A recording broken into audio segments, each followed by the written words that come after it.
दूसरे अंतर्राष्ट्रीय योग दिवस को लेकर बनाए गए आयुष मंत्रालय के नए प्रोटोकॉल पर राजनीतिक विवाद बढ़ गया है।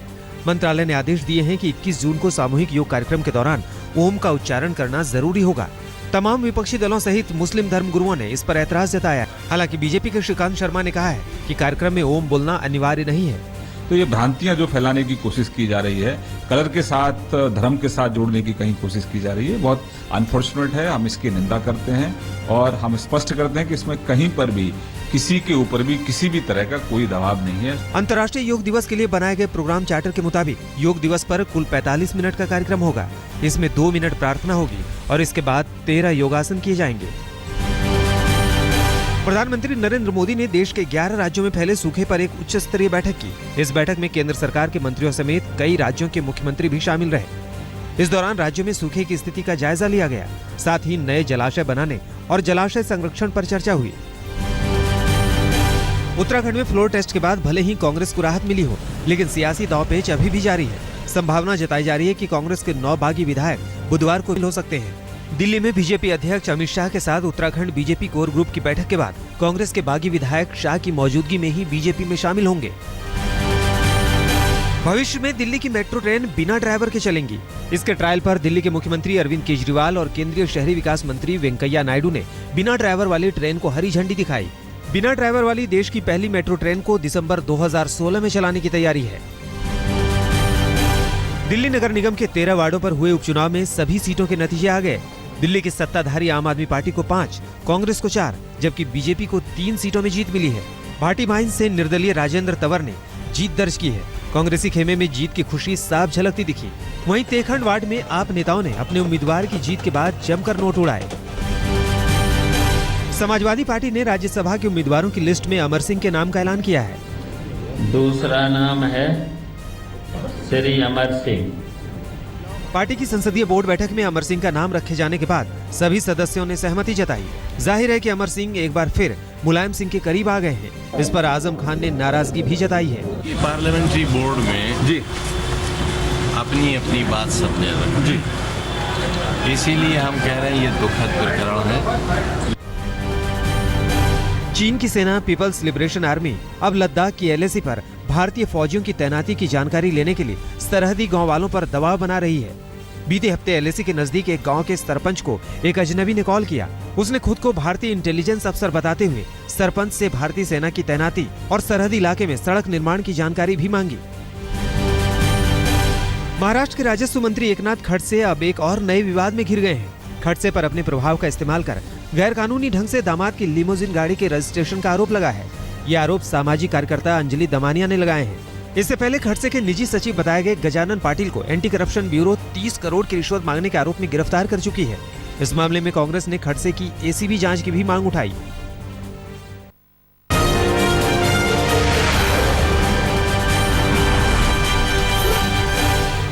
भारत का गलत नक्शा दिखाने के खिलाफ बनने वाले प्रस्तावित भारतीय कानून से पाकिस्तान तिलमिला गया है। पाकिस्तान ने इसे अंतर्राष्ट्रीय कानून का उल्लंघन करार देते हुए संयुक्त राष्ट्र से अपील की है। भारत के नए जियो स्पेशियल इंफॉर्मेशन रेगुलेशन बिल में भारत के नक्शे को गलत दिखाने पर 7 साल की कैद और 1 करोड़ से 100 करोड़ रुपए तक के जुर्माने का प्रावधान है। इस विधेयक के अलावा पाकिस्तान की एक और परेशानी बढ़ गई है। जनवरी में पठानकोट एयरबेस पर अटैक करने वाले आतंकी संगठन जैश ए मोहम्मद के सरगना मसूद अजहर के खिलाफ इंटरपोल ने रेड कॉर्नर नोटिस जारी कर दिया है। एनआईए कई दिनों से इसकी मांग कर रहा था। मसूद अजहर को 1999 में कंधार प्लेन हाईजैकिंग के बदले भारत से रिहा किया गया था। सिंहस्थ कुंभ के दौरान शिप्रा नदी में स्नान करने की मांग को लेकर आमरण अनशन पर बैठी साध्वी प्रज्ञा ठाकुर को डुबकी लगाने की इजाजत मिल गई है। आज किसी समय साध्वी को सिंहस्थ कुंभ में पुलिस सुरक्षा के बीच स्नान कराया जाएगा। साध्वी भोपाल में आमरण अनशन पर बैठी हुई थी। रियो ओलंपिक में अपनी दावेदारी को लेकर पहलवान सुशील कुमार रेसलिंग फेडरेशन के अधिकारियों से आज मुलाकात करेंगे। दिल्ली हाईकोर्ट ने सुशील कुमार को रेसलिंग फेडरेशन के अधिकारियों से मिलकर विवाद निपटाने का निर्देश दिया था। सिवान के पत्रकार राजदेव रंजन हत्याकांड की जांच आज सीबीआई ले सकती है। इस हत्याकांड में अब तक पुलिस 8 आरोपियों को हिरासत में ले चुकी है, लेकिन ठोस सबूत नहीं मिल पाए हैं। हत्या में बाहुबली मोहम्मद शहाबुद्दीन का हाथ होने का शक जताया जा रहा है। दिल्ली के गोविंदपुरी मेट्रो स्टेशन पर एक 2 दिन का नवजात मिला है। सीसीटीवी फुटेज में एक आदमी एक औरत फुटओवर ब्रिज पर बच्चे को छोड़कर फरार होते दिख रहे हैं। बिहार के समस्तीपुर से एक जानलेवा सड़क हादसे की सीसीटीवी फुटेज सामने आई है। ताजपुर थाना क्षेत्र के कोल्ड स्टोरेज के पास टाइल से लदा एक तेज रफ्तार ट्रक मोड़ पर पलट गया, जिसमें दबकर 4 लोगों की मौत घटना स्थल पर ही हो गई। स्थानीय लोगों ने जेसीबी बुलवाकर मलबा हटाया, लेकिन किसी को बचाया नहीं जा सका। कटरा के त्रिकुटा में पहाड़ी जंगल में भीषण आग लग गई, जिसके बाद वैष्णो देवी के लिए कटरा हेलीपैड से हेलीकॉप्टर सेवा बंद कर दी गई है। अब माता वैष्णो देवी यूनिवर्सिटी हेलीपैड से ही ये सेवा जारी रहेगी। फॉरेस्ट गार्ड और माता वैष्णो देवी श्राइन बोर्ड के लोग आग काबू करने की कोशिशों में लगे हैं। पश्चिम बंगाल के जलपाईगुड़ी के गारुमारा नेशनल पार्क रेंज में आसमानी बिजली से 2 गैंडों की मौत हो गई। इनमें फूलन देवी नाम की एक मादा गैंडा और उसका किशोर शावक शामिल है। रामसई एक्सटेंशन इलाके में फॉरेस्ट गार्ड्स को दोनों गैंडों के शव पड़े मिले। शिमला में हफ्ते भर का नाट्य महोत्सव समाप्त हो गया। आखिरी दिन बॉलीवुड अभिनेता और थिएटर कलाकार अनुपम खेर का ड्रामा मेरा वो मतलब नहीं था का प्रदर्शन किया गया। ड्रामा भारतीय फिल्म कलाकार मनोहर सिंह की याद में आयोजित किया गया।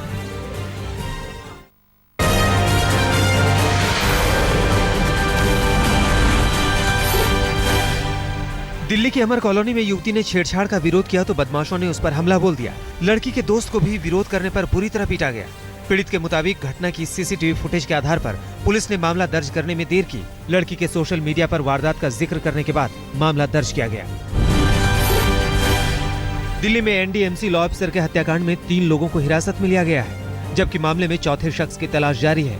पुलिस के मुताबिक एक नामी होटल कारोबारी के सिक्योरिटी अफसर ने एमएम खान को मरवाने के लिए 4 लोगों को सुपारी दी थी। खान एमडीएमसी की ओर से होटल पर देनदारी से जुड़ा एक केस देख रहे थे। पूर्वी दिल्ली के कृष्णानगर इलाके के एक डायमंड शोरूम से हार चोरी हो गया। चोरी की वारदात सीसीटीवी कैमरे में दर्ज हो गई। चोर महिला अपने बेटा और बेटी के साथ दुकान में गहने देखने आई थी। इसी दौरान चोरी को अंजाम दिया गया। लुधियाना में सिख धार्मिक गुरु संत रंजीत सिंह धंधरियावाले के काफिले पर कुछ अज्ञात हमलावरों ने गोलियों से हमला कर दिया, जिसमें संत धंधरियावाले घायल हो गए, जबकि उनके शिष्य की गोली लगने से मौत हो गई। हमला उस समय हुआ जब संत लुधियाना के साउथ सिटी इलाके से काफिले सहित गुजर रहे थे। 315 बोर की जो राइफल होती है, उनके बोल्ट हमने पुलिस मुलाजिम के हाथ में देखे। उनकी मेरे पास तस्वीर भी है। जालोर में भाजपा युवा मोर्चा के जिला अध्यक्ष हिंगलाज दानचारण ने बगोटी गांव में 2 लोगों पर पहले फायरिंग की, इसके बाद चाकू और बंदूकों की बट से जख्मी कर दिया। पीड़ितों का आरोप है कि भारतीय जनता युवा मोर्चा के नेता नमस्ते नहीं करने से नाराज हो गए। पीड़ितों ने मामले की शिकायत बागोड़ा थाने में की तो पुलिस ने मारपीट का मामला कहते हुए रफा दफा कर दिया।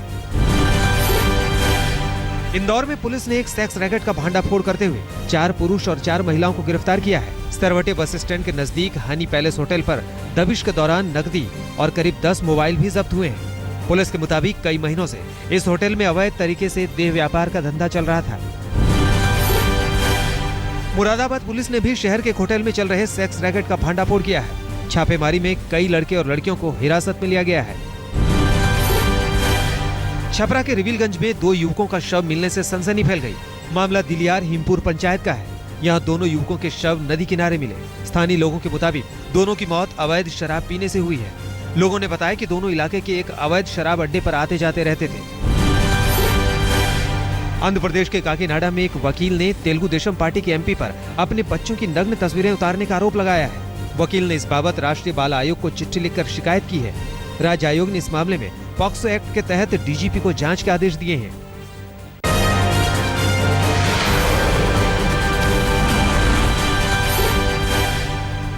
आईपीएल 9 के अहम मुकाबले में दिल्ली डेयरडेविल्स की हार हुई है। पहले खेलते हुए दिल्ली ने राइजिंग पुणे सुपर जायंट्स को जीत के लिए 122 रनों का लक्ष्य दिया था, लेकिन बारिश की वजह से मैच पूरा नहीं हो सका और डकवर्थ लुइस नियम के मुताबिक 19 रनों से दिल्ली की हार हो गई। पुणे ने 11 ओवरों में 6.90 के रन रेट से 1 विकेट गंवाकर 76 रन बनाए थे। पहले जब बारिश की वजह से मैच रुका तो उस वक्त पुणे ने 8.2 ओवरों में 1 विकेट के नुकसान पर 57 रन बना लिए थे। पुणे के कप्तान महेंद्र सिंह धोनी ने दिल्ली डेयरडेविल्स के खिलाफ टॉस जीतकर पहले गेंदबाजी करने का फैसला किया था। दिल्ली की शुरुआत काफी खराब रही, कोई बल्लेबाज क्रीज पर जम नहीं पाया। आज आईपीएल में रॉयल चैलेंजर्स और किंग्स 11 पंजाब के बीच भिड़ंत होनी है। मैच शाम 8 बजे से चिन्नास्वामी स्टेडियम बेंगलोर में खेला जाएगा। दोनों के बीच हुए पिछले 3 मुकाबलों में बेंगलोर ने 2 मैचों में जीत हासिल की है। आईपीएल के अंक तालिका में फिलहाल सनराइजर्स हैदराबाद 16 अंकों के साथ टॉप पर बनी हुई है। उसके बाद केकेआर और मुंबई इंडियंस 14-14 अंकों के साथ दूसरे और तीसरे पायदान पर है। इन दोनों के बाद कम रन रेट के चलते 14 अंकों के साथ ही गुजरात लायंस चौथे पायदान पर है।